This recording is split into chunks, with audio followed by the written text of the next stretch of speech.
Hello, how's it going, cracks? Thanks for being there. This is The World. Maldini, your channel.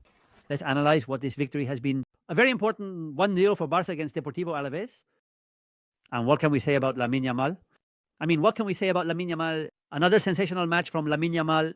He has been several bodies, ahead of the best player in the match, without a doubt. The bad thing about Minya is that sometimes we forget that she is 17 years old. But Minya did badly. Today, Minya played the game badly.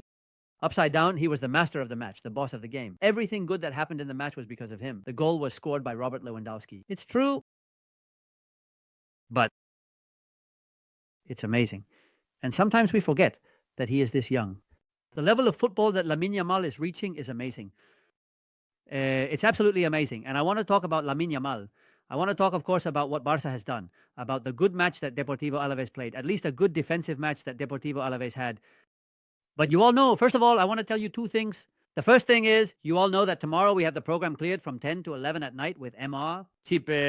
We will talk about the Mini Yamal, obviously, with Emma, Chip, and with Sarah Jimenez. And thanks to the friends of Fibers, which is the social network that we football fans needed. I have my account, and I invite you to get one too, because Fibers is spectacular. It's incredible. Really, it's a true marvel. Tomorrow cleared up, and you all know that we are the ambassadors of the city of Ceuta. Today, Ceuta, they have moved up higher. They are in the playoffs to be promoted to the second division. They won 2-1 against Atletico de Madrid B. Fermin Torres' team with 2 goals from Aquino, who sends us this greeting after the match for the Mundo Maldinianos. The double today for Mundo Maldinianos. I hope you come to see us soon.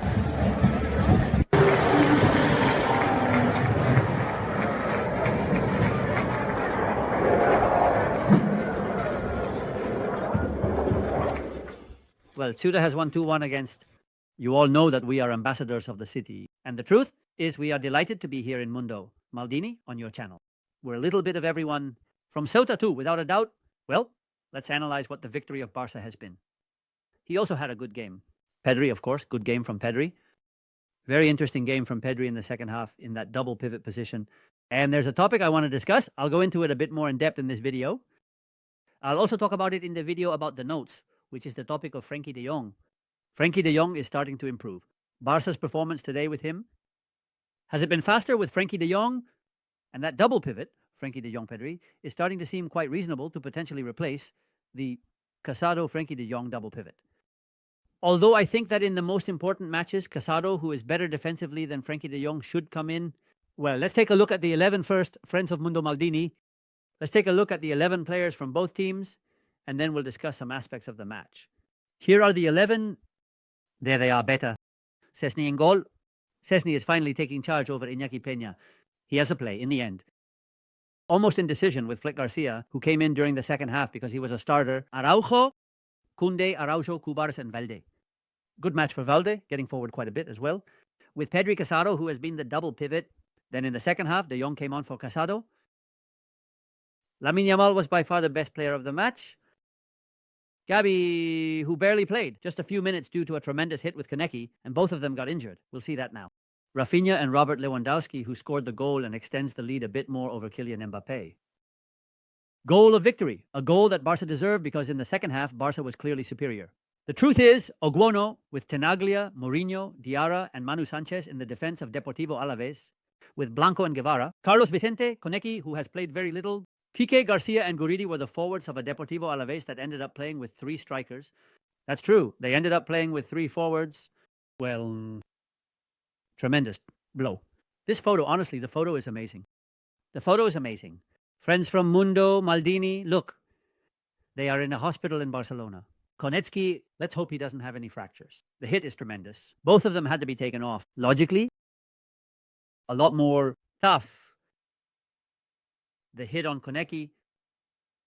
This head clash between Gabi and with skiing, both of them had to be taken off. Obviously, in fact, Gabi wanted to continue, but here Flick had to convince Gabi that he couldn't go on. He really couldn't keep playing. There we see it. There was no chance. Besides, for safety, in the first half, well, Fermin came in and he had a really good game. By the way, I really liked Fermin's game. In the first half, it faded away, practically without anything happening. Some appearance from Valde, but practically without creating any danger. Barca at a slow pace, Deportivo at the same time. Pretty calm, defending except for one play almost. Almost. We could say it was Maradona-like that he made in the midfield. Piling up players. Lamine is not doing well. Of course, when Lamine is on the field, you always think something might happen. The match was honestly... The first half has been boring. Let's not kid ourselves.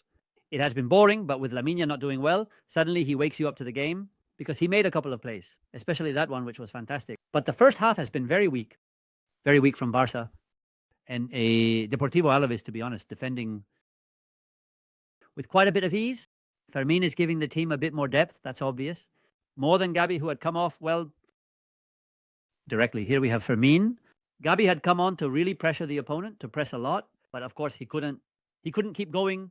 Barca no longer pushes the defense so high. By the way, they no longer push the defense so high. I think Flick has realized that it was a very big risk. They no longer push the defense so high, and that logically the opponents are taking much less advantage of it. Araujo has gone off with a yellow card. He has gone off at halftime, but I think in the end that Araujo-Cuba partnership is going to be the starting one. I have no doubt that it's going to be the starting one. Although I still don't see Araujo very well after the injury.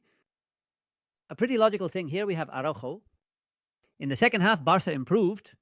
They improved a lot. They improved a lot because they had more ball speed, because Pedri participated more. And in the end, this guy started doing, well, he kept doing his thing. It's just that when you have Minya at this level, it ends up wearing you out so much. The opposing defense, you end up pushing back the opposing defense. You end up gathering so many people close to the area because the opponent ends up pushing you back that you end up... He was involved in the goal. Of course, you end up paying for it. Dear, and without Barca playing a magnificent match by any means, this player has made such a difference. Today, he was infinitely better than the second best player on the field. Because the truth is that Raphinha hasn't shown up as much today as on other days. This is a play that can represent quite well what it is. Not how he piles up players around, but how he gets past them all. With a skill to hide the ball, to cut, to stop, to break away, with tremendous skill, Minya has really put on a show today. He's given an authentic exhibition. The goal from Barca came. They kept pushing Deportivo Alavés further back. With a, I insist. Very good Pedri. A very good match from Pedri, who we have with Quique Garcia. Pedri is at a great level. The other day, he renewed with Barca until the goal came. First, there was one that Robert Lewandowski missed, a header that he had quite clear. He just barely missed that ball. And we have Raphinha, who today, he saw Garcia as he was leaving, by the way. Today, he didn't have anywhere near the kind of game we're used to seeing from him this season. But in the end, the goal came. Here it is, from Robert Lewandowski, who is quicker than everyone else, because he's the one chasing that ball and ends up catching it right under the post to score for Barca. A short victory, as short as possible, 1-0. Obviously, it's a more than fair victory for Barca against the Deportivo Alavés. They were inferior, but they played a pretty good match in what they could do, which was to defend. They practically haven't shot on goal. I don't remember, in fact, any shots on goal from Deportivo Alavés. I might be wrong, but I don't think he had to intervene even once for a shot on target. Victory for Barca. Barca has improved a lot in the last few matches. He had a good second half. Next match in Valde against Valde in the Cup. And then there's the match in Seville, which is always a demanding game in Seville, obviously, but Barca has hit the gas again. We'll see, because he's going to have more rest. Logically, not having Champions League matches, well, a Barca that is very superior. Let's finish by taking a quick look, since we have it ready, so let's do it.